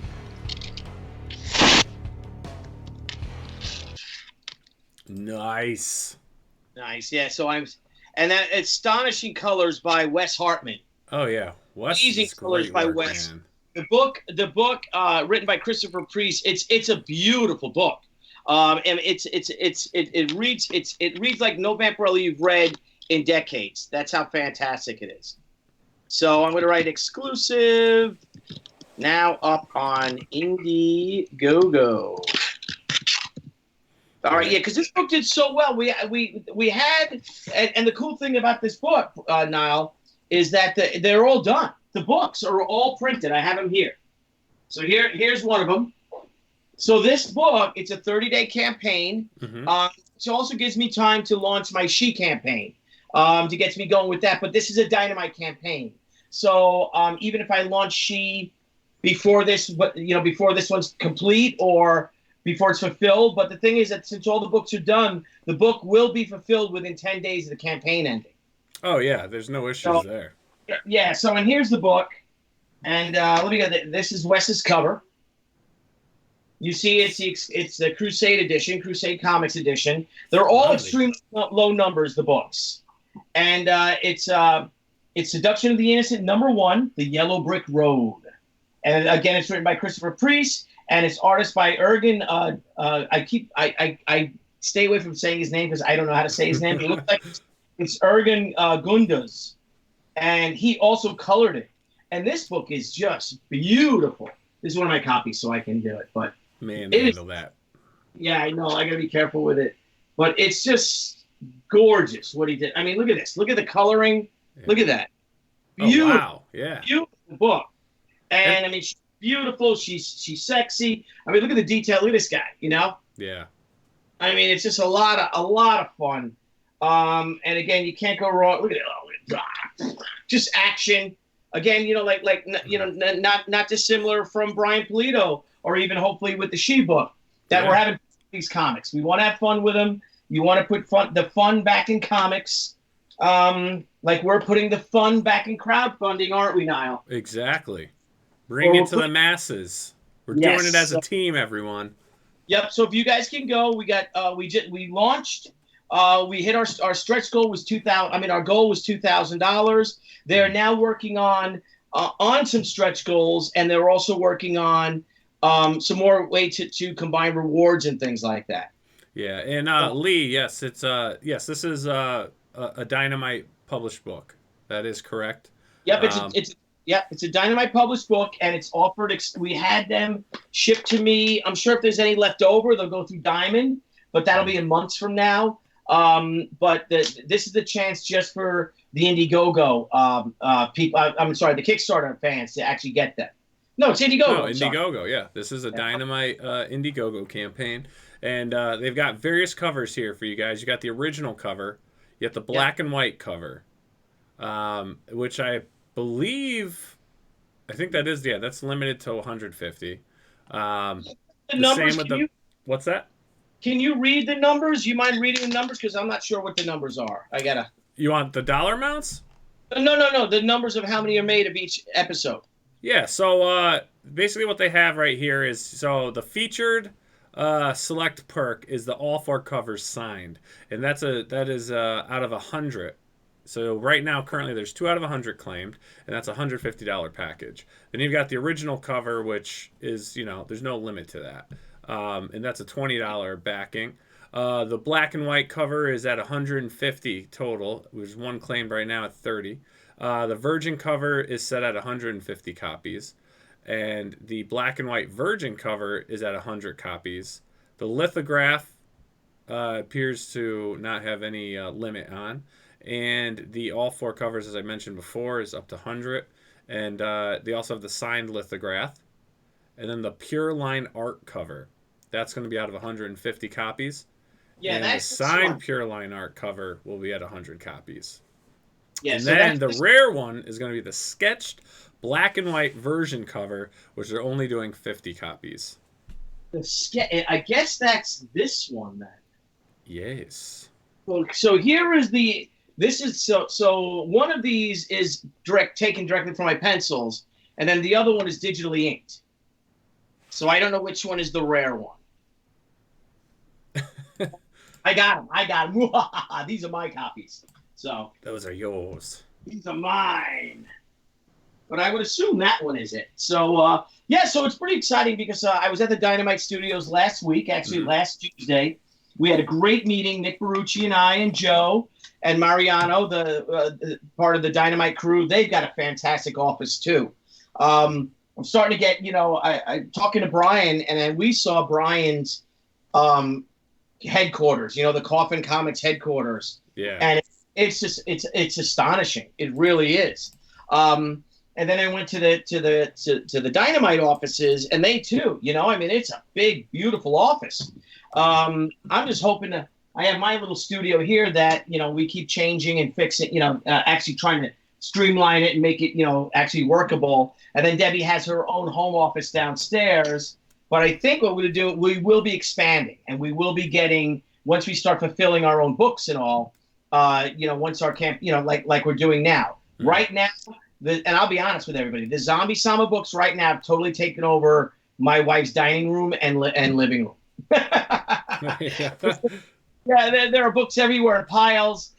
She's been packing them up. The boys have been helping her. Hopefully next weekend, my friends Rockandamo and the great Renzini will come maybe this weekend and help us out.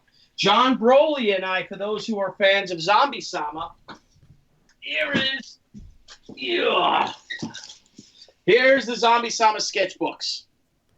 So they came in from Artist Express Printing, and I'm going to open them up tomorrow, and I'll start sketching them away. That's what I'll be doing this weekend, is sketching those books to get those things out.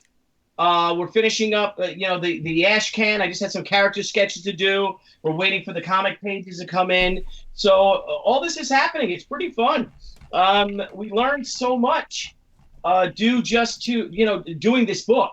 And thank goodness I didn't do She for the first time, because now I don't know how I've been able to handle it with all the all the rewards and stuff. Because with Zombie Sam, I think we had 1,300 backers or so. Oh yeah. So so there's 1,300 packages. Something I wanted to talk to Brian, but like all of our prints are 11 by 17, and we didn't charge for domestic shipping ourselves. But I think we're going to have to, because we didn't really price that out. You know what I mean? Because our comic is 72 pages long. We kind of got killed on the printing, as if you recall from our very first crowdfunding comics panel with Niall Scala on it. Yes, that was fun. I think amazing at Terrificon with the great Peter Samedi and also Murat Michaels. That was a lot of fun, that panel. Yeah. I think our lovely moderator Mandy and Frank have made a Twitter connection. Oh, look at that. Because he's real, everyone. Yes, Frank Amazing is real. And hello, Mandy, is our other... And look at this. Our crowdfunding comics family is growing, Niall. Yes. Because even now we have Frank Amazing. We have Mandy. Isn't Brian Blevins a part of it, too, now? Yeah, Brian Blevins, who, is also another moderator. And he also helps me with some marketing stuff and whatnot. So, yes, it's growing. Yes, Brian just chimed in. What's up? Hey, what's up, Brian? Now, is he chiming in on YouTube or on Facebook? He is chiming in on YouTube. And as you guys, I don't know, so we tried something new tonight. We're going through Restream, and we're now actually on 2 platforms. So we're, airing on Facebook right now, and we're airing on YouTube right at the same time. So if there's any confusions for anyone, we're just testing it, seeing how it runs. And so far it's pretty cool. We can moderate chats on both. So any of you streamers out there, if you've messed with this stuff, Restream's definitely a cool option to expand and grow your content. Absolutely. Absolutely. Now, and I just love it within, 3-4 months now that we've been doing this, how we have grown. Yeah. And how, well, I know you were never a boomer, but, people, I guess because of my mishaps, they called us both boomers or something. But we are absolutely boomers. What? It's because I'm balding. I'm losing my hair, so they think I'm a boomer. That's not why. Because we did start very ambitious. Remember, we didn't go with the Google Hangouts like a lot of people did. Correct. We went forward with the with OBS, with restreaming it. And that's because you're not a boomer, and you actually said, Well, listen, they're going to be ending Google Hangouts. So I knew about that before everyone else, I think. Yeah. I was telling guys on our show when we first started, I'm like, Google Hangouts is going away. But then again, who knows? But, there's some other great streaming software out there. But I'm still going to stick with my OBS, man, because it's open source. Indeed. And we've had some, like I said, some mishaps here or there. But right now, like, I don't know how my audio is coming through, but I bought the shock collar for it, right? Mm-hmm. And a little round muffler thing, the little thing that'll stop any reverberation or anything. Yeah. So that'll be all set up. Like I said, I got my lights. I've got things are having a lot of fun. I got this all set up. Tomorrow morning, I have to do sketches for what may or may not be a Deja Thoris cover. Ooh. And then I've got a couple other covers. I just finished one for a major publisher. They liked it so much they asked me to do another one, so that's fun. Yeah. And so we'll see. It's been a busy year. Yeah. It's been a lot of fun. I see our friend Jim Michalek is here. Hello, Jim. Jim's good here. to see you, friend. He Jim Michalek in Zombie Sama ordered the pledge level where he actually got to be a character named after him or whoever he wanted. And it was Colonel Keto. Colonel Keto was instrumental in saving, the kids at the end after this big zombie war, big zombie battle. And that's named after, I believe, his father-in-law. I think that is Keto is the grandpa, is grandpa to his children. So that's kind of fun. I love this whole personal reach out, that you're doing to the fans and how they're responding to it. It's pretty cool. Oh, yeah, it's fun. I mean, who would have thought, right? I mean, we're... our 45th show is done. We're doing panels at well-respected conventions that we have going on. We're constantly getting emails all the time, from creators and stuff. We've got how-to videos coming up. Because you guys are transitioning to OBS, we're going to be doing some, we're going to be helping out our fellow creators. We'll be posting some how-to videos on that. We've got videos lined up on specific topics because they've been requested via email on, have a show about shipping, have a show about creating your video, have a show about this part of the crowdfunding process, that part of the crowdfunding process, and they want to see certain guys, which is nice. And, we have all this stuff coming together. I mean, the next couple months, man, the last quarter of this year is going to be pretty intense. Oh yeah. It's gonna and which is kind of nuts. So I think I'll be coming. Maybe I'll move it. You know what I mean? It doesn't take me. It takes me 2 minutes to move. I've got two cameras. I mean, I've got two HD cameras. One here at the art table. One at my desk where I write. I have the one microphone, but it takes me 2 minutes to move the microphone over, and I run it through my laptop anyway. But you'll be seeing me jumping back and forth from this POV.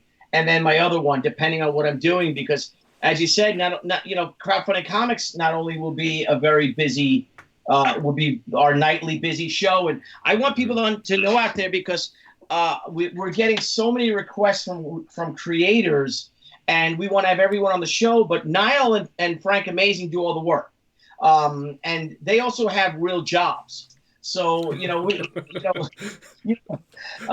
do you do? I guess so too. Yeah, but I just talk. You're the one doing everything. What do I do? I just, you just say, Billy, answer your phone, or go on OBS. Go on Skype to start it with. But so we're trying to get everybody in. Maybe we'll do 2 shows a week. Maybe we'll do 3. Maybe we'll do 4. It really will depend. But I'd love to get people's opinions on. Also, do they like this 9 p.m., this 8 p.m., 9 p.m. Eastern time slot? Do you guys like that? I like it. I don't know if we should go on later because, we got to go to bed too. And get up early to work. We both are early risers, Niall. We both, work all day long. And, Frank, Frank trusts no one. So, Frank, we have to just have him come along with us because he'll go crazy. And we can't. Frank's got to be very regimented, doesn't he, Niall? Yes, we have to have regiment. I'm sorry. I would say something. That's why Frank and Debbie get along so well. They like system and structure, and we drive them crazy, right? Really? Oh my God, yeah. So Anyway, so this book that I'm doing right now, the Vampirella-Shi Inidegogo exclusive, it really is like the first shot fired in. I'll be doing a lot with Dynamite, with She. Dynamite is coming on board to handle a lot of our merchandise. I will be doing we're doing right now, we're going to finish, once Zombie Sama gets out and once this campaign ends, we're going to launch the She Return of the Warrior via Indiegogo. That will be for September.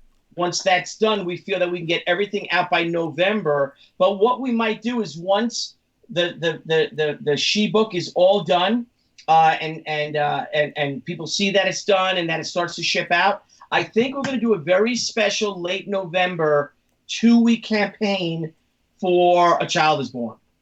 So it's going to be great for the holiday season.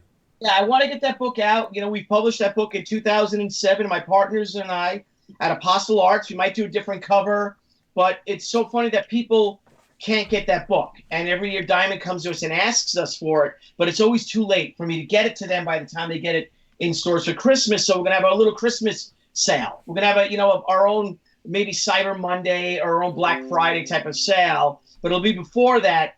I think the 17th, so we can get it to people. Since that book is all done, we'll be able to fulfill that book with the She book in December. Oh, wow. So it'll be kind of fun, those campaigns. And then next year, we're going to try to do a book a quarter, Niall, with Crusade Comics. That's what you got to do, my friend, a book a quarter. Yep, and that's so every book you're going to get is a quarter, right? Is that what you said? Yeah, yes, sure. It costs more than a darn quarter now. But no, so that's what we'll be going with. And also, I mean, we have a lot of fun. Again, I talked to Mark Silvestri at San Diego. I'm really hoping that we can have a sequel to a big book that we had done back in 1995 for the 25th anniversary. Yeah. We are going to do our Senryaku artist edition, artist and writer edition of that book with all that great art from all those great contributors. And Gary Cohn, who wrote the story, will have his words unencumbered, and the art will be in its purest form. We'll have black and white, color scans of the original black and white art or the original painted art, because some people like Joe Jusko, Mark Texiera, Julie Bell, a lot of them actually, Frank Frazetta, they painted real art. Yeah. We'll have those covers not, completely unencumbered by anything, those images. And then we'll hit with Shi Hotaru. And then I think, Niall, we're going to introduce in the fourth quarter or maybe the third, to give our Shi team a break. We're going to What happened? You said, we're going to introduce, and I went, Medico. Well, you're going to introduce Medico. And we're going to introduce a new character, a whole new storyline. Awesome. And what my wife thinks is the best thing I've ever written. Really? But speaking of Medico, now, have you thought about the name for your comic book company? My comic book company? Yeah. It's Carbon Publishing. What is it? It's Carbon. CARBENN. And what does that stand for? My two sons, Carter and Bennett. That's really great. Carbon Publishing. Well, it's actually already a media company that I have, which is Carbon Media. So it's like the publishing division. Oh, great! Yeah, excellent. Another thing, while I'm going back with Dynamite, is that Dynamite will be doing the Miss Fury, Joy Division, prestige format graphic novel in May of 2020. We've got an artist lined up. We're very excited about her doing this. She's working on something right now, but once she's done, we'll make a big announcement. But you know me, I can't keep things secret too much. But that book will be out via Indiegogo. That will launch in May of 2020. Maybe even April. We'll see. It depends on how quickly our artists can get done, because I just can't draw it. I won't have the time to draw the book. And she's far better than me anyway. So. Very cool, man. I'm excited, dude. So many. This is just great. Yes. So we all have this. What's that? How did you feel about your first crowdfunding comics panel, which was my second? I loved it. It felt very natural. I liked being on the stage, especially before the show, and standing on, just having fun with the people in the crowd as people were coming in. you know. So and I liked the, you know, everyone seemed very receptive to all the information. We had good questions, and it was good to see, you know, our fans come. You know, it was good to see TJ and stuff, and Jay, and who else we got in here? Kevin. It's just cool to, like, you know, put a face to the name and hang out with these guys for a little bit, you know? Yeah. And what I also loved was, what about the new fans? I know. You know, like that one man that was with his son, whose son was a college graduate, with that great book. And they specifically came to the show because they saw that this panel was advertised, and this guy wanted to publish his own comic book. Yeah. And I'm in touch with him. I was like, I told, his stuff's really good. It's really good. And, you know, he took a break. He went to college. He did his thing. And now he's done. And he's like, I went to college like my dad wanted. And he's like, but this is what I want to do. And, you know, he's trying to get everything revamped. But, I mean, his style is just so cool. I love it. Yeah. You know, and he emailed me some stuff. So I still have to look through all of it. But, you know, just his level of what he can do, you know, like what he showed me was, it wasn't really, it wasn't anime, but it was influenced by like anime. But then he showed me other levels of his work and just his skill level with different styles. It was impeccable. I mean, I loved it. Yeah, me too. And I'm looking forward to having him on our show next year, because he does have a great, is it a Tumblr or a DeviantArt? He has a big following, a webcomic following. Yeah, he does. He's got 1,700 followers on his show. And, you know, so he's got the built-in audience already. He has built-in audience already, yeah. He could take that. I mean, what's cool, and this is another thing for creators out there, go to do the webcomic thing. Do that. If you do digital art and you're really good at it, do that, because you can literally have a webcomic. It doesn't cost you anything except your device that you do digitally, right?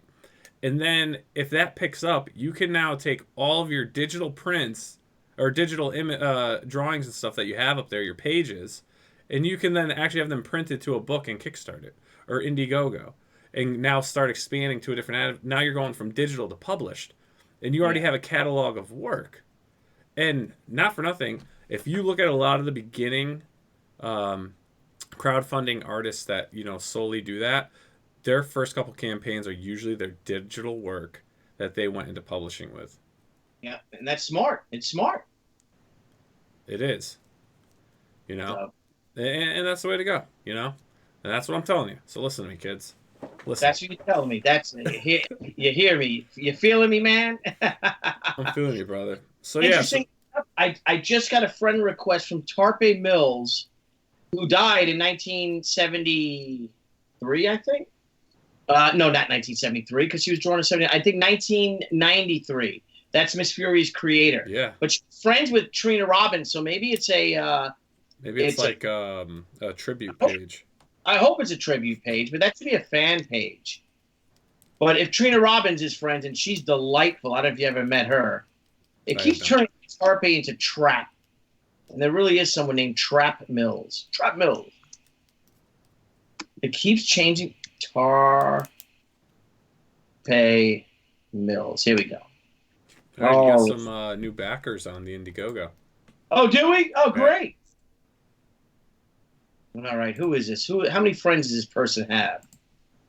Friends, just one mute. He's got 79 friends.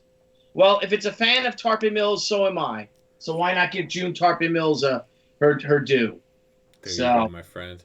You know, you've been doing a great job, and I apologize for not being around so much lately. It's been a crazy time, my friend. Crazy. But I'm back. We understand, dude. We understand. And now you've got 5 solid weeks of no travel.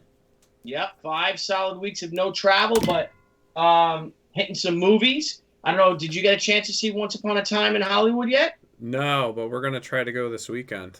Yeah, I'm going to try to go maybe even tomorrow night after I get work done. I'd like to go again, and maybe we could do a show on that. Yeah, you want to do a recap show? Yeah, I think that would be fantastic. What do you think? Why not? Why not? Once Upon a Time in Hollywood. Once Upon a Time. So everyone's going to be like, what the hell is this? Crowd, right. What the hell are they talking about? Yeah. So anyway, well, thank you for letting me expand onto this. I just want to get the word out for that Vampirella-Shi Inidegogo book. We'll be hitting it hard in the next few weeks. This campaign's for 30 days. This is exclusively for the fans, I'm sure. And you know, when it says it's unlimited for the book, though, but the books are all printed. So those books are already printed. So I don't know how many made, but it's not a very big book. I guess whatever's left over that will go through Diamond Comic Distributors, and who knows when that's going to come out. But this is for you guys. And I'm looking forward to signing them. We got a pledge for me to do the remark, which is going to be a really nice illustration. So that's not just a little remark of mine. I'm going to go full bore on it with inks and everything like that and make something really beautiful for someone. And, you know, if we could share the link, that'd be great. And we already made our goal, so thank you, everybody. Appreciate that, but now we want to push it even more. 29 days to go. We are go for launch. So now who do we have next on our show? What's coming up? So next week, this way I just don't want to mess up anyone's name. Let me pull up the calendar here. Next week we have Scott McAuliffe on Tuesday. We've got T.E. Marshall on Wednesday, and we have Peter Samedi back on the show to talk Alternoween, which I am backing because he was talking to me, explaining it to me about it. So, you know, like you go to you go to the store, you get the bags of candy for Halloween. Well, what they do is they sell bundles of like all age comics, and you buy those to give out for Halloween. And they're not expensive, right? They're not expensive. For like $20, you get like 50 books. I mean, that's probably enough for most, neighborhoods, right? I mean, I don't know how many kids are around. Who knows? But you can, get like for $100, you can get like 200 or 300 books. And then, that's great. And then the week after that, we've got, we're confirming we got Chris Campana on, which I actually just got this in today. This is The Adventures of Parker Reef, which is an amazing book he did, which was a dedication to his late fiance and son.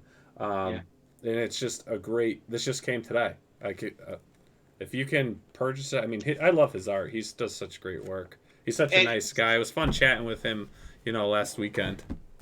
He really is such a great, not only is he a great artist, but he's he's a tremendous writer. I mean, he's a tremendous, just person, he's fun. Yeah. He's especially what he's gone through. Yeah, it's terrible what you wouldn't wish onto your worst enemy, what he's gone through. Yeah, and he's turned into something positive and something joyful, and it's amazing. We really need more people like that and more books like that. No, exactly, and it just shows how strong a character he is as a human being to really share this with everyone. The story is essentially, what he envisions, what his son would have looked like and all that, but then an adventure for him, for Parker to actually meet his dad for a day. They're on the other side.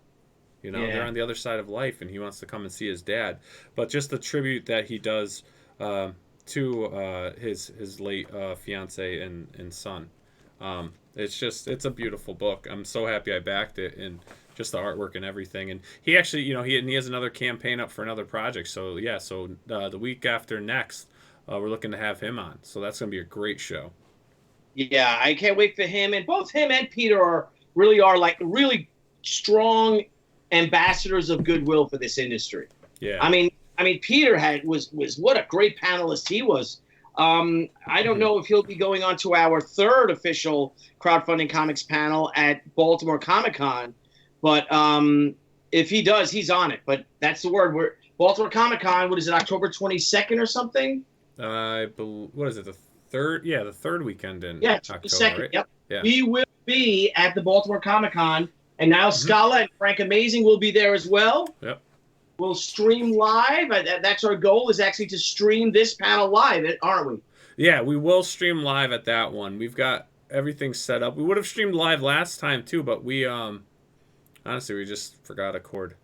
There was a missing cord. Who would have thunk it, buddy? Who would have thunk it? And then we're gonna have ScotchCon. We got to get that. I was thinking.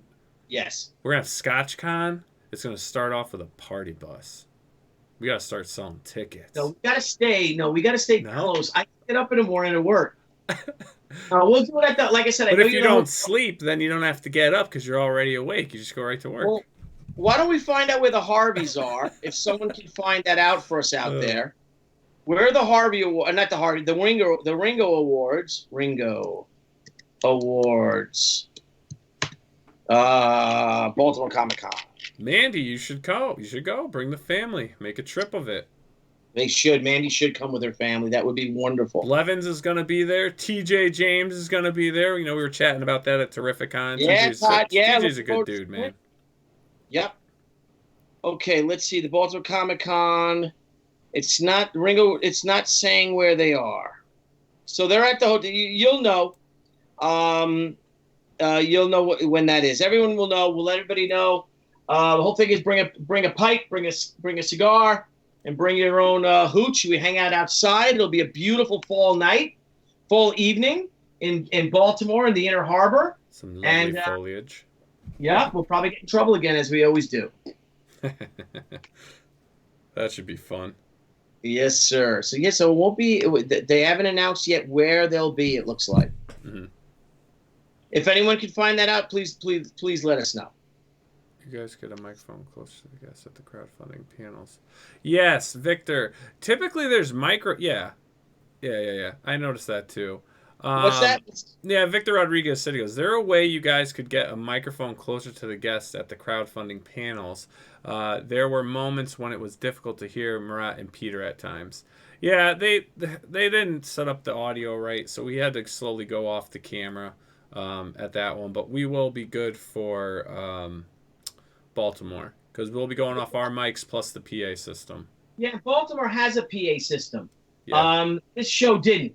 They didn't have it at Terrificon, which was amazing. We got to talk about that. We have to have Mitch Halleck on again. Mm-hmm. So talk about once he recovers from putting on this convention, that he does everything. I've never seen a more engaged promoter in my life than Mitch at the show.